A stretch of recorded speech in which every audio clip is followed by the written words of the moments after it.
많이 쏟아지는 날 차를 몰고 가는데 우측에 전멸등을 켜고 한 차가 고장이나 서 있습니다. 정비사, 인근 정비사가 와서 그 차를 아무리 손을 보지만 시간이 걸려도 고쳐지질 않습니다. 마침 노인 한 분이 지나가다가 우측에 서 있는 고장난 포드 자동차를 보고 차를 세우게 됩니다. 가서 뭘 좀 도와드릴까요? 하고 묻는데 차를 고치던 정비사가 쓱 비웃으면서 내가 못 고친 걸 당신이 어떻게 고치겠느냐는 표정을 짓습니다. 그러더니만 이 노인은 망치와 연장을 가지고 툭툭툭툭 몇 군데를 두드리더니만 나사가 풀려진 것들을 조입니다. 그리고 시동을 걸라고 하니 시동이 걸렸습니다. 수십 년간 차량을 정비해왔던 정비사로서는 놀라지 않을 수가 없었습니다. 그리고 묻습니다. 얼마나 수리비 드리면 될까요? 이때 그 노신사는 100불을 달라고 했습니다. 차 주인은 깜짝 놀라면서 망치질 몇 번에 나사 간단히 조이고 100불이라니요 라고 이야기했을 때 이 노인은 그렇습니다. 견적서에다가 망치로 몇 번 두드리고 나사를 조인 것은 1불, 어디를 두드리고 어디를 조여야 할지를 안 그 노하우는 99불, 합계 100불이란 청구서를 제시한 노인은 바로 그 차를 만든 헨리 포드였습니다. 그렇습니다. 오늘 여러분과 제가 이 세상을 살아가면서 가장 우리 인생에 중요한 것은 어떻게 조이고 어떻게 두드리냐가 아니라 어디를 조이고 어디를 두드리느냐가 중요하지요. 그래서 많이들 말하기를 아는 것이 힘이다, 아는 것이 중요하다라고 얘기합니다. 호세아 전체의 내용에서 핵심 요절을 고른다면 호세아 4장 6절입니다. 내 백성이 지식이 없으므로 망하는도다. 이 세상은 자본이 없어 망하질 않습니다. 돈이 없어서 망하질 않아요. 기술이 없어서 무너지지 않습니다. 가장 중요한 지식이 없어 망하는 것입니다. 여러분, 어떤 유명한 신학자는 이런 말을 남겼습니다. 죄는 한 가지인데 그것은 무식이다. 알아야 될 것을 모르기 때문에 죄를 짓게 된다고 하는 거죠. 예수님이 십자가에 못 박히실 때 누가복음 23장 46절에 보게 되면 아버지여 저희를 사하여 주옵소서, 자기 아는 것을 알지 못함이니이다.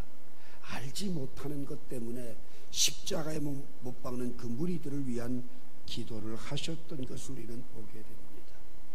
오늘 호세아는 우리가 쭉 말씀을 들어오던 대로 첫 단추인 가정의 그 세워짐이 잘못 세워지기 시작했죠.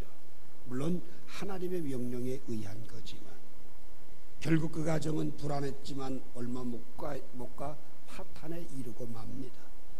아내는 집을 나가버리고 아이들만 남게 됩니다. 이러한 찢겨진 심정을 통해서 호세아는 하나님의 사랑을 알게 되고 하나님의 뜻을 알게 됩니다. 호세아 2장 19절에 내가 네게 들어 영원히 살겠다고 하신 그 메시지가 하나님의 이끄심임을 알고 그는 그 메시지를 이스라엘 민족들을 향하여 외치기 시작합니다. 그리고 호세아 4장 1절에서는 이스라엘 민족과 쟁변하시는 하나님, 그 하나님의 세 가지, 이 땅에는 진실도 없고 인애도 없고 하나님을 아는 지식도 없다라고 탄식을 합니다. 진실은 진리입니다. 진리가 없다는 겁니다. 인애는 자비며 사랑이며 긍휼입니다. 이런 것들이 다 메말랐다고 얘기를 합니다. 더 중요한 것은 하나님을 머리로 하는 것이 아니라 가슴으로, 그분과의 체험을 통해서 알아가는 지식이 하나도 없다는 겁니다. 이것은 세상을 향해 하는 말이 아니라 하나님의 전을 밟고 있는 백성들을 향해 하시는 말씀입니다. 호세아 4장 6절에 보게 되면 하나님을 아는 지식이 없는 것뿐이 아니라 그 지식마저도 스스로 버리고 있다라는 말씀을 하고 계십니다. 오늘 아마도 이 시대도 역시 동일하다고 생각을 합니다. 하나님 보실 때에 하나님을 아는 지식을 갖고 가슴으로 하나님을 만난 사람들을 찾기가 힘이 듭니다. 그뿐만 아니라 그 조그마한 지식마저도 새 속에 물들어서 버리고 있는 세상입니다. 여러분과 제가 삶이 조금만 편안해 보십시오. 여유가 있고 시간이 있어 보십시오. 그 경제적 여유와 시간적 여유를 가지고 하나님을 등지는 것이 호세아가 살던 그 시대와 너무나 동일하다고 하는 겁니다. 오늘 이 시간 여러분과 함께 읽은 이 본문 말씀을 통해서 하나님은 우리들에게 무엇을 원하고 계시는지요? 첫 번째 1절 보게 되면 오라 우리가 여호와께로 돌아가자. 여호와께서 우리를 찢으셨으나 도로 낮게 하실 것이요 우리를 치셨으나 싸매어 주실 것임이라 이렇게 말씀합니다. 우리가 여호와께로 돌아가자고 말씀합니다. 이건 가던 방향을 돌이키는 방향 전환입니다. 다른 말로 표현하면 회개하라 천국이 가까웠느니라는 말씀입니다. 여기에 우리는 호세아를 포함한 모든 하나님을 떠났던 이스라엘의 민족들을 가리키는 말씀입니다. 지금 우리는 어떻습니까? 오늘 여러분과 저는 우리라는 단어를 말하기보다는 너를 강조하는 시대가 되었습니다. 나는 아니고 너만 돌아오면 된다고 하는 겁니다. 그런데 호세아 선지자는 우리가 여호와께로 돌아가자라고 말씀합니다. 오늘 이 시간 예배하는 여러분과 제가 하나님께로 방향을 전환하고 회개에 합당한 열매를 맺을 수 있기를 주의 이름으로 부탁합니다. 여기에 찢으셨으나 치셨으나 이 말은 여러분과 제가 당하는 고통을 의미합니다. 고통이라고 하는 건 여러분과 저를 아프게 하고 힘들게 하지만 그러나 이 고통은 그렇게 우리를 힘들게 하고 아프게 하는 것으로 끝나지 아니하고 우리로 하여금 하나님을 깨닫게 하고 그분의 말씀 앞에 서게 하는 능력을 가지고 있다는 거죠. 시편 119편 67절에 보면 고난 당하기 전에는 내가 그릇 행하였더니 이로 인하여 내가 주의 율례를 배우게 되었다고 말씀을 합니다. 고통이라고 하는 건 결코 여러분과 제가 반가워하고 좋아하진 않지만 그렇다고 싫어해서 되지는 않는다는 거지요. 싫어하지 말고 그 고통을 통하여서 내 자신을 알고 내 생각이 바뀌고 하나님을 더 가까이 나아가게 하는 능력이 돼야 될 것입니다. 그렇게 되면 시편 119편 71절 말씀처럼 고난당한 것이 내게 유익이라. 이 고난이라고 하는 것은 내게 결코 마이너스가 아니라 플러스가 된다라고 하는 고백입니다. 이 비밀을 깨달은 사람에게 공통적으로 고백하는 고백이 욥기 23장 10절 말씀처럼 우리는 그 하나님의 단련하심을 통하여서 순금과 같이 그분 앞에 서게 된다라고 하는 것입니다. 고통은 여러 가지 경로를 통해서 옵니다. 훈련이라는 과정을 통하여서 고통이 오기도 하고 죄로부터 떠나려고 할 때에 우리에게는 반드시 고통이 오게 됩니다. 그뿐만 아니라 내 잘못으로 인해서 고통이 올 수도 있습니다. 그래서 치셨을 때에 그리고 찢으셨을 때 우리가 해야 될 수 있는 가장 중요한 삶의 원리는 하나님께로 돌아가는 것임을 말씀하고 있습니다. 사무엘상 2장 8절에 보게 되면 하나님은 우리를 가난하게도 하시고 부하게도 하시고 죽이기도 하시고 살리기도 하시고 낮추시기도 하고 높이기도 하신다고 한나는 고백을 합니다. 하나님은 무조건 낮게 하시고 싸매어 주시는 그런 하나님이 아니라 치셨을 때에 그 아픔을 통하여 깨닫는 자를 싸매어 주시고 찢으셨을 때에 울고 있는 그를 낫게 해 주시는 하나님, 공의와 사랑이 함께 공존하시는 하나님임을 말씀하고 있습니다. 그래서 욥기 22장 23절에 보게 되면 너는 전능자에게로 돌아가고 내 장막에서 불의를 벌이게 될 때에 다시 흥하게 된다고 말씀을 하십니다. 잠언 28장 13절에 보면 자기의 죄를 숨기는 자는 형통하지 못하지만 죄를 자백하고 버리는 자, 다시 말해서 하나님께로 돌아오는 사람은 불쌍히 여김을 받으리라고 말씀합니다. 에스겔 18장 28절에서는 회개하면 정녕 살고 죽지 않으리라고 말씀을 하시고, 누가복음 15장 7절에서는 죄인 하나가 회개하고 돌아오면 의인 9을 인하여 기뻐하는 것보다 더하리라고 말씀하고 계십니다. 누가복음 24장 47절에 보면 회개하는 사람은 반드시 죄사함을 받게 될 뿐만 아니라 사도행전 3장 19절에 보면 회개한 사람에게는 육회하게 되는 날이 이르게 될 것이라고 말씀하고 있습니다. 여러분, 분명 우리에게 찢으심과 또한 치심이 있다는 고통은 하나님과 나와의 관계가 분명 문제가 발생했다라고 하는 겁니다. 그때에 지체하지 말고 하나님께로 돌아서기만 하면, 돌아오면 분명 치료의 역사가 있을 것이요 새롭게 하시는 축복이 있게 될 것이며 하나님께서 회복해 하시는 은혜가 임하게 될 줄로 믿습니다. 두 번째로 2절 보게 되면 여호와께서 이틀 후에 우리를 살리시며 제3일에 우리를 일으키시리니 우리가 그 앞에서 살리라. 여기에 이틀이란 말은 아주 짧은 걸, 아주 빠른 걸 이야기합니다. 즉 여러분과 제가 찢고 치심을 당해도 그 기간은 짧다는 겁니다. 우리에게는 고통이 끝없는 긴 터널같이 보여도 하나님이 그 고통은 굉장히 짧게 주시는 거죠. 그리고 그뿐만 아니라 3일 만에 일으키신다라는 말씀은 예수 그리스도를 이 땅에 보내서 십자가에 죽게 하심으로 3일 만에 부활시키셔 그 우리의 모든 삶이 메시아를 통하여 영원한 생명에 들어가게 되는 사건을 예표합니다. 그렇다면 오늘 하나님께 돌아오기만 하면 내가 받은 고통은 분명히 짧게 청산이 되고 새롭게 하시는 하나님의 은혜는 영원하다고 하는 사실을 믿으시기 바랍니다.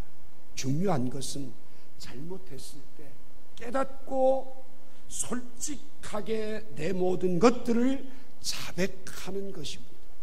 왜 그럴까요? 자백하지 않고서는 돌이킴의 결단이 되지 않기 때문입니다. 요한일서 1장 9절 말씀처럼 우리가 우리의 죄를 자백하면 저는 미쁘시고 의로우사 우리의 모든 죄를 사하고 모든 불의에서 우리를 깨끗게 하신다고 이야기합니다. 죄를 시인하고 고백한다는 자체는 놀라운 용기요 결단이기도 합니다. 야고보서 5장 17절 말씀에 보게 되면 병든 사람에게 서로의 죄를 고하고 병낫기를 구하라. 의인의 간구는 역사하는 힘이 많다고 말씀합니다. 여러분, 우리가 하나님 앞에 서로의 죄를 고하는 것은 그 표현을 통하여서 죄로부터 떠나겠다라고 하는 결단입니다. 그게 바로 이틀입니다. 여러분, 오늘 고난이라고 하는 것은 장차올 영광과 좋게 비교할 수 없다는 로마서 8장 18절 말씀처럼 내 고통이 긴 터널같이 여겨져도 빨리 깨달았다면 돌이켜 하나님께로 얼굴을 들고 회개에 합당한 열매를 맺는 것, 이것이 바로 그 앞에서 살리라, 그 앞에서 사는 삶의 모습이라고 하는 사실입니다. 오늘 이 시대는 어디를 봐도 불통의 시대입니다. 소통이라고 하는 것은 우리가 커뮤니케이션 전문가들에 의하면 언어로 표현하는 소통이 38%, 비언어, 행동이나 몸집이나 표정으로 소통하는 게 62%에 이른다고 합니다. 다시 말하자면 말로 표현하는 것보다 비언어적 표현이 훨씬 더 많이 소통된다는 거죠. 여러분, 상대방의 얼굴 보면 저 사람이 지금 나에게 어떤 것들을 원하고 있고 어떤 행동을 하고 있다라고 하는 것을 충분히 알게 되는 거죠. 그런데 어디를 가봐도 사람들이 모인 곳에 소통이라고 하는 건 일방향이 아니라 쌍방향인데, 이 쌍방향이 주고받는 것이 안 된다는 겁니다. 거기에 전달하는 것도 중요하지만 받는 것, 듣는 것도 중요하죠. 우리가 뭐 얼마든지 전달할 때에 위선을 떨 수 있습니다. 포장해서 말할 수 있어요. 그러니까 소통이 안 되는 겁니다. 들을 때에 얼마든지 듣는 척하지만 딴 생각할 수 있습니다. 그러니까 불통이 되는 겁니다. 오늘 원만한 소통은 전달하는 자의 전인격적인 전달과 받는 자들의 전인격적인 받아들임, 이게 얼마나 중요한지 몰라요. 일찍이 이 사실을 알았던 사도 바울은 고린도전서 13장에서 사랑을 이야기하면서 진정한 사랑은 소통이라는 말씀을 하지요. 거기에 보면 그때에는 얼굴과 얼굴을 대하여 볼 것이요, 이렇게 말씀을 합니다. 지금은 거울로 보는 것 같이 희미하다, 소통이 안 된다는 겁니다. 그런데 소통이 이루어지는 그날에는 서로가 완벽하게 받고 주는 관계가 되기 때문에 그곳이 바로 뭐냐? 천국이다. 원래 이 하나님의 교회가 천국이 되려면 소통이 잘 돼야 돼. 너와 내가 가로막힌 것이 없이 열려 있어야 되고, 또한 오늘 여러분과 제가 그 앞에서 산다는 말은 하나님과 나와 이렇게 소통이 되는 관계로 살아가는 것을 의미한다는 말씀입니다. 욥기 22장 21절에 보면 너는 하나님과 화목하고 평안하라. 그리하면 복이 내게 임하리라. 부자의 관계, 우리가 예수 그리스도를 구주로 영접하고 하나님의 자녀의 관계는 영원히 변경되지 않습니다.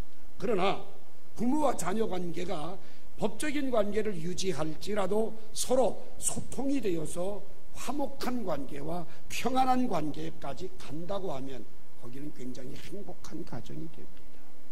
마찬가지로 오늘 하나님과 나와의 관계도 법적인 자녀된 관계만 유지하지 말고 그분과 나와 소통이 이루어지고 화목하고 평안한 관계가 꼭 되시길 바랍니다. 오늘 그러한 화목해지는 비결 가운데 하나가 뭐냐? 칭찬입니다. 오늘 우리는 상대방의 문제를 발견하게 되면 책망은 아주 익숙하게 잘합니다. 잘못하는 것을 칭찬하는 건 우리에게 왠지 모르게 굉장히 서먹합니다. 그런데 그 책망할 것을 칭찬으로 바꿀 때에 소통은 완벽하게 이루어진다라고 하는 겁니다. 그 실례로 어떤 남편이 털 운동도 안 하고 길러가지고 하체가 너무 뚱뚱해져 버립니다. 그러니까 이 부인이 남편에게 뭐라 하냐? 당신 다리는 미끈하게 잘 빠졌다고. 정반대로 얘기를 합니다. 그때부터는 이 남편은 집에 있든지 밖에 있든지 반바지만 입고 다니다. 지 다리가 외무다리인 줄 알고. 근데 여러분, 그렇게 하고 돌아다니니까 어떻게 돼요? 많이 움직이니까 결국 다리가 미끈해졌다는 얘기. 말한 대로 됐고 목적을 이뤘어요. 근데 만약 핫타임을 먹이고 당신 다리는 비기 싫어 조선무 같아 이래가면서 구박을 했다면 그 사람은 영원히 짜증을 내며 안 고쳤을 거예요. 오늘 여러분과 제가 꼭 기억합시다. 우리가 이 세상을 살면서 꼭 기억하십시오. 어떤 분이 죽으면서 남긴 말 가운데 이런 말을 남겼다는 거예요. 자기가 평생을 살아가면서 가장 아쉬운 것 딱 두 가지가 있는데, 하나는 자기가 옳았을 때 잘했을 때는 아무도 기억해 주지 않아요. 자기가 잘못했을 때는 모두가 다 그 사실을 잊어버리지 않았다는 겁니다. 여러분 어떻습니까? 가정 안에서, 교회 안에서, 직장 안에서 상대방이 잘한 것을 기억을 합니까? 잘한 건 별로 기억 안 해요. 못한 것만 기억을 하고 있지요. 그럼 우리는 분명히 후회하는 인생을 살게 됩니다. 여러분, 잘못했을 때 반대의 칭찬을 던져보십시오. 분명히 바뀌어질 것입니다. 그리고 여러분, 옳은 것 잊지 마시고 내게 도전으로 받아들이십시오. 그리고 옳지 않은 건 영원히 기억하는데, 그래서 여러분들이 잘 쓰는 말 있지요. 상처는 싸매어줘도 영원히 남는다. 그건 세상에 제일 바보 같은 사람이 하는 거예요. 그건 지워, 기억조차 하지 마십시오. 왜요? 그것이 바로 하나님이 우리에게 주신 예수 그리스도의 은혜입니다. 만약 주님이 나의 잘못을 일일이 기억하고 있고 훗날 그것을 우리에게 되풀이 하신다. 오늘 여러분과 저의 구원은, 이 은혜와 예배는 절대로 있을 수가 없습니다. 오늘 여러분과 제가 기억합시다. 하나님께서 출애굽기 15장 26절을 통해서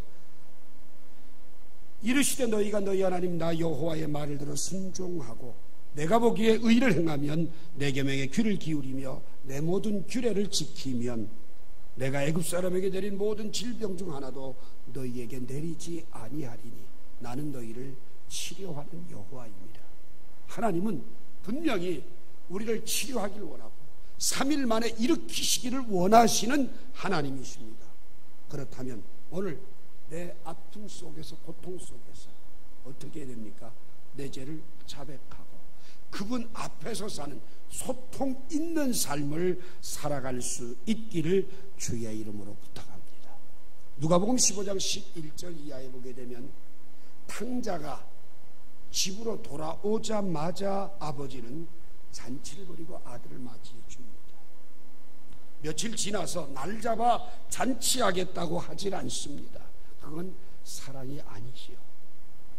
소 한 마리를 잡고 풍악을 울리며 사람들을 모으고 가장 기뻐하는 잔치가 되는 것, 그것이 바로 하나님이 여러분과 제게 주시는 사랑입니다. 말라기 4장 1절에 내 이름을 경외하는 너희에게는 공의로운 해가 떠올라서 치료하는 광선을 비추리니 너희가 나아가 외양간에서 나온 송아지같이 뛰리라. 이것이 여러분과 저를 향하여 울고 있고 아파하고 있고 힘들어하는 우리들을 향해 하나님의 희망사항이요 요구입니다. 그러므로 이제 그 앞에서 삽시다. 코람데오 하나님의 눈동자 앞에서 살아갑시다. 그것이 바로 생명의 근원이신 하나님, 마태복음 28장 20절 말씀처럼 세상 끝날까지 우리와 함께 하시는 하나님의 은혜임을 깨닫기를 주의 이름으로 부탁합니다. 마지막 세 번째로 3절 보면 그러므로 우리가 여호와를 알자, 힘써 여호와를 알자. 그에 나오시면 새벽빛같이 일정하니 비와 같이 땅을 적시는 늦은 비와 같이 우리에게 임하시리라 하리라. 오늘 이 3절의 말씀 1절, 2절, 3절은 여러분과 저의 믿음의 성장 과정을 표현합니다. 가장 믿음의 기초 단계는 뭐냐? 하나님께로 돌아가는 회개. 회개를 통하여 우리의 믿음은 뿌리를 내리기 시작합니다. 회개한 사람은 그분 앞에서 살아가는 코람데오의 삶을 살게 됩니다. 그렇게 되면 3절과 같이 하나님을 체험하는, 하나님을 아는 체험의 역사가 나타나게 되고 그 믿음은 깊은 자리에 들어가게 된다는 겁니다. 여기 안다고 하는 말은 단순한 머리로 아는 삶이 아니라 가슴으로 만나고 가슴으로 아는 거죠. 예를 들자면 결혼을 통해 부부가 됩니다. 결혼하기 전 상대를 아는 것과 결혼 생활을 통해 상대를 아는 것은 굉장한 갭이 있습니다. 여기에 안다는 것은 결혼 생활을 통해 상대를 아는 것을 이야기합니다. 영생이 바로 그거거든요. 요한복음 17장 3절에 보게 되면 영생은 곧 유일하신 참 하나님과 그가 보내신 자 예수 그리스도를 아는 것입니다. 가슴으로 그분을 만나고 그분을 알아가는 것, 그게 바로 믿음의 자리에 한 단계 한 단계 깊이 들어가는 겁니다. 머리로 예수님을 아는 것은 아무리 가도 변화가 안 옵니다. 그러나 가슴으로 그분을 만나게 되면 내 삶이 달라지기 시작합니다.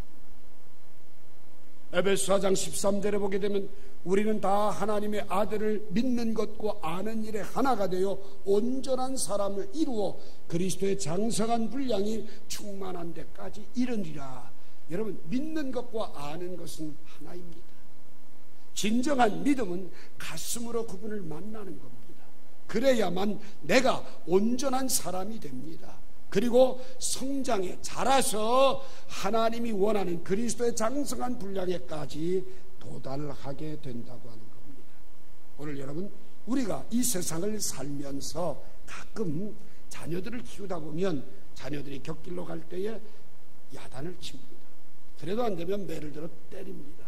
아마 좋아서 즐거워서 스트레스 풀기 위해서 자녀를 때리는 엄마 아빠는 하나도 없습니다. 그 매를 맞으면서 아이가 우리 아빠가 나를 얼마나 사랑하면, 우리 엄마가 얼마나 나를 사랑하면 이렇게 장작 패드 팰까 기뻐하며 즐거워하는 아이도 한 명도 없습니다. 단 하나 분명한 것은 매질을 하는 부모는 사랑하기 때문에 자식을 매질하는 거예요.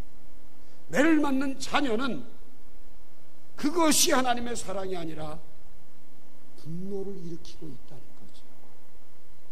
그런데 그 모습이 하나님 앞에 여러분과 저의 모습이에요. 하나님이 지금 여러분과 저를 찢으시고 치셔서 아파하는 나를 보면서 하나님은 내가 너를 사랑하기 때문에, 내가 너를 얼마나 사랑하는지, 이 찢어짐이 없다면, 이 치심이 없다면 너는 곁길로 갈 거야. 곁길로 가지 않기 위한 최후의 방법으로 그렇게 고통을 주고 계시는데 나는 분노의 가슴을 안고 하나님이 살아계시면 나는 왜 이렇게 어려워야만 돼? 하면서 오늘 내 형편을 분노로 표출하고 있지는 않은지 되돌아보아야 될 것입니다. 오늘 여러분, 하나님을 미워서 우리에게 압박을 주기 위해서 치시거나 때리지 않습니다. 사랑하기 때문입니다. 그 사랑을 안다면 분명히 하나님을 알게 되는 자녀가 될 것입니다. 그런데 여호와를 알자, 힘써 여호와를 알자 그럽니다. 여기에 힘써라는 말은 어떤 의미를 가지고 있느냐? 다름질해서 처진 것들을 쫓아간다는 의미도 있고 모든 걸 다 제쳐놓고 따라간다는 의미를 가지고 있습니다. 하나님을 알고 싶으면 적당하게는 안 된다는 겁니다. 대충은 안 된다는 겁니다. 왜 그러면 그분을 알아야 됩니까? 여러분, 오늘 3절 뒤에 보게 되면 그의 나오심은 새벽빛같이 일정하다.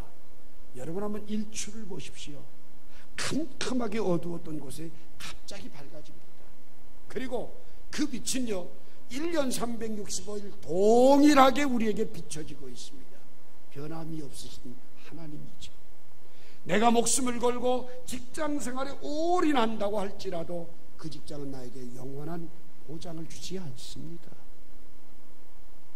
여러분과 제가 올인하고 한 사람에게 사랑을 베푼다고 해도 그 상대는 영원하지 않습니다. 변합니다. 여러분, 왜 변하는 것 때문에 목숨을 겁니까? 그렇다고 해서 대충 하라 이런 뜻은 아닙니다. 목숨 걸어도 변치 않는 것, 그것이 바로 하나님이 우리에게 나오심입니다. 다 해결됩니다. 완벽하게 해결됩니다. 그래서 하나님을 가슴으로 만나야 된다는 겁니다.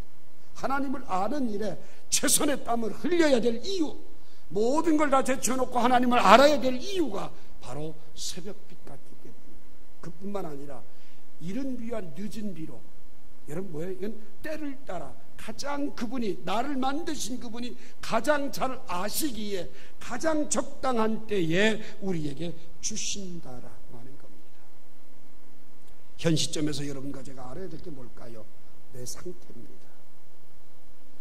오늘 여러분이 스스로 부족함을 느끼시나요? 그냥 입술로, 립서비스로 하나님 나는 죄인이에요, 나는 부족해요, 이거 말고 정말 여러분이 여러분 스스로 부족함을 느낍니까? 내가 잘못했어요. 나 때문입니다. 이 고백은 너무나도 적습니다. 오늘 여러분, 나를 내세우고 나를 자랑하는 말은 너무나도 많습니다. 왜 그럴까요? 하나님을 아는 지식이 없기 때문입니다. 망해가고 있다는 이야기입니다. 오늘 이 본문 말씀 속에서 여러분과 제게 세 가지를 얘기합니다. 하나님께로 돌아가자. 방향 전환하자는 겁니다. 이젠 그분 앞에서 살아가는 삶이 되자는 겁니다. 그리고 마지막으로는 힘써 여호와를 아는 삶이 돼야 된다는 것입니다. 유명한 만유 인력의 발견자인 아이작 뉴턴의 이야기로 말씀을 마무리하려고 합니다. 이 아이작 뉴턴이 내가 세상 사람들에게는 어떤 사람으로 보여지고 있는지 모르지만 내 자신은 해변에서 노는 소녀같이 예쁜 조개 껍질을 들고 즐거워하는 것 같은 생을 살고 있다라는 유명한 말을 했습니다.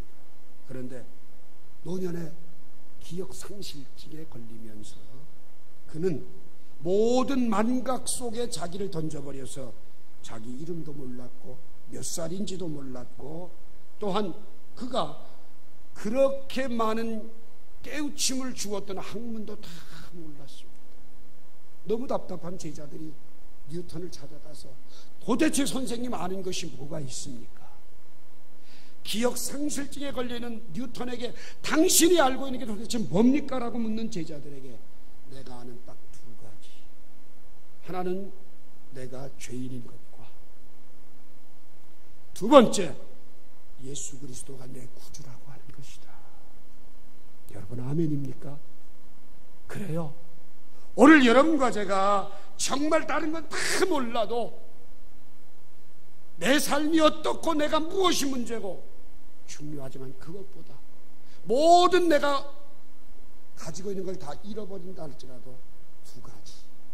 내가 죄인인 것과 예수 그리스도가 내 구주라는 것만 안다면 그는 뉴턴의 말대로 가장 행복한 삶을 살아가는 자가 될 것입니다.